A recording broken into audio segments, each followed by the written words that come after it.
Hey ladies, welcome back to my channel. If you're new here, my name's Tanner and I'm going to be talking about how I became financially independent. It's called get kicked out of your house and you have no choice, so. But anyway, let's get on with it.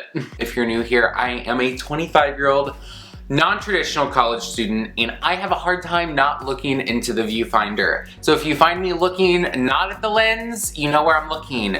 So anyway, if you're new here, I do videos about literally everything. This is why my channel is. So a while back on my Instagram, and by a while back I mean in September of 2019, I asked on Instagram if anyone had any like financial questions. I'm known by my friends as the financial person. I don't know all the tea, but I know some tea. I know more tea than normal people, so I'm a professional basically. I had people ask me questions and I never made a video, and so I feel like I'm a piece of trash for not making the video. 5 months later, making a video. So on September 18th, I asked people, I said, I'm filming a video about how I budget my money. People sent me their questions. So someone asked, tell me everything. Well, I will tell you as much as I can in this video. The next person asked, how do you budget your money? I do a zero balance budget. I do what Dave Ramsey told me. I took his class quite a few years ago and I've been doing it ever since.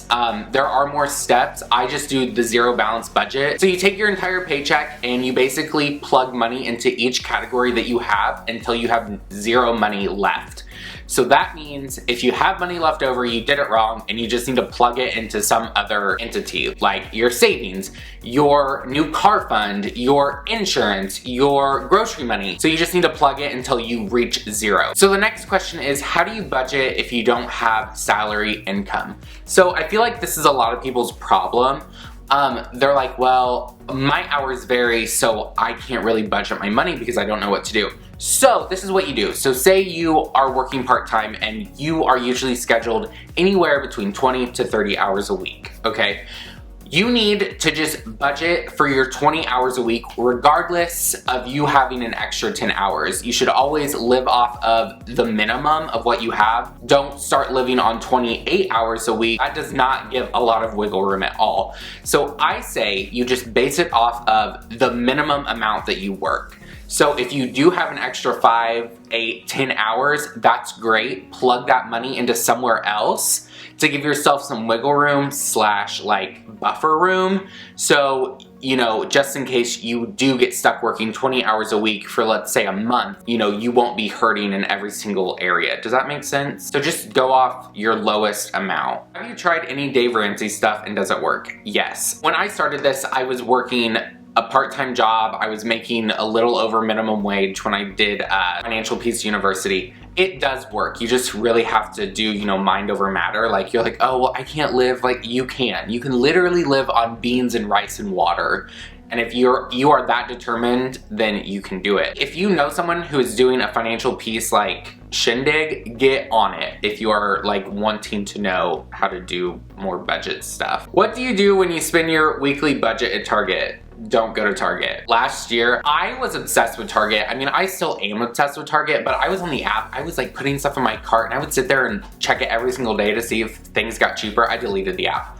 I only download the app when I'm going into Target to get specific items because I want to know if there's anything like on Cartwheel or if I can save a few cents. And then as soon as I walk out of the store, I delete the app and I don't re-download it until I'm on the way to the store. OMG, please tell me like how you organize your banking and stuff. Okay, I am such a physical person and this is what Dave Ramsey says. Dave Ramsey says to get the money out of your account and put it in envelopes. I do the envelope system, I still do that. Some people can just virtually see, they'll download like Mint or some other organizing app for their finances.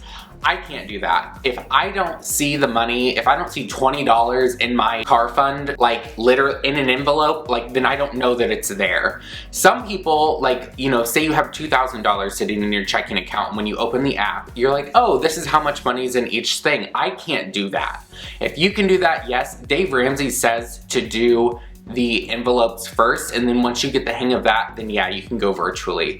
But I do everything physically. Like I get paid on Fridays and I will do my budget, and then I will go to the bank and ask them for a certain amount of money and in certain bills, and then I will come home at the end of the day and I will divide everything up into the envelopes, and you know, it's done. I can see it physically, and like when I know it's gone, it's gone. What are your long-term financial goals? So my long-term financial goal is to have literally like 6 months to a year of income saved up, just sitting there just in case something happens, and I don't want to have any debt. Then she asked, are you cash only or just track each purchase? Like I said earlier, I am basically cash only. There are things that automatically come out, so I will do this. This is kind of ridiculous.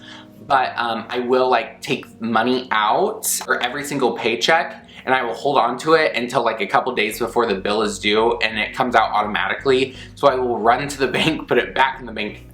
Sometimes I go to the bank like 2 or 3 times a day, and it's an ordeal, but that's what I do. It's mostly cash. It is mostly cash. What do you still splurge on? I splurge on Starbucks. I'm a coffee addict. I need my cold brew to function, but you know, you live once. And you know, if I want to pay $4.18 for a cold brew, that's what I'm gonna do every day, so. Next question, when do you give yourself flexibility / grace to go over budget? Usually. I will give myself grace if I'm at the grocery store and it's just like, you know, you have that trip that it's like, oh, you need this, this, this, and this, and this. Like, you know, you have to have extra because like, you don't buy that every single week or every 2 weeks or even every 3 weeks or every month. But sometimes you need to buy laundry detergent that's $14, or you need to buy deodorant that's literally $4 a stick. You know, buying those big bulk items, and I try to give myself grace for it. It's like, yes, I'm spending $20 now, but it's, you know, $20 over my limit, but it's going to last me for 4 to 6 months. How do you stay disciplined with your money? I used to be way more disciplined than I am now. Look at the long-term goal. It's like, should I spend an extra $75 at Target because I want this thing and it's on sale? Or do I want to be in debt and put it on my credit card? So it's like,